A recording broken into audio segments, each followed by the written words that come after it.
अस्सलाम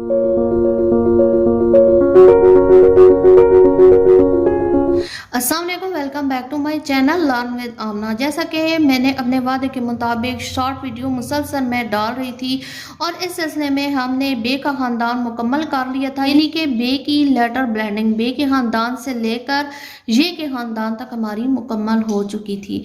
जैसा कि आप जानते हैं कि बे के ख़ानदान में पे, ते और से हैं, तो इनकी जैसे कि शक्ल एक जैसी है, तो जब लेटर ब्लेंडिंग होगी तो जो नई शक्ल बनेगी वो भी एक ही जैसी होंगी। इसलिए खुशखती के सिलसिले में मैं सिर्फ पे के ख़ानदान को ऐसे वाज़ह करूंगी, इसके बाद हम जीम का ख़ानदान स्टार्ट करेंगे, क्योंकि शक्ल में अगर कोई डिफरेंस आता तो फिर मैं इस पर बात करती। पे का ताल्लुक रूफ़े तहजी से, ये मैं इकट्ठा एक लेसन आपको बता रही हूँ ताकि कोई कन्फ्यूजन है तो दूर हो जाए। सेम वही शक्ल बन रही है जैसे कि बी की लेटर ब्लेंडिंग होती थी रूफ़े तहजी के साथ, सिर्फ ये है कि पे के 3 नुक्ते थे और बे का 1 नुक्ता था।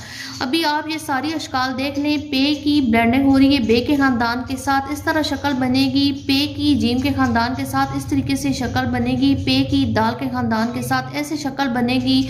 और पे रे पार, पे सीन पास, पे सौद पास, पे तौपात, पे आइन पा, पे फे पाफ, पे काफ पक, पे काफ पक, पे गाफ पग, पे लाम पोल, पे मीम पम, पुन पो, पह पै, पी और पे। इसके बाद नेक्स्ट वीडियो में हम बे के ख़ानदान को डिस्कस नहीं करेंगे, हम अब इसके बाद जीम के ख़ानदान को डिस्कस करेंगे। आई होप आप इस सिलसिले से बहुत कुछ फ़ायदा ले रहे होंगे। अगर आपको ये सिलसिला पसंद आ रहा है तो मेरी वीडियो को लाइक करें, शेयर करें, बेल आइकन को हिट करें।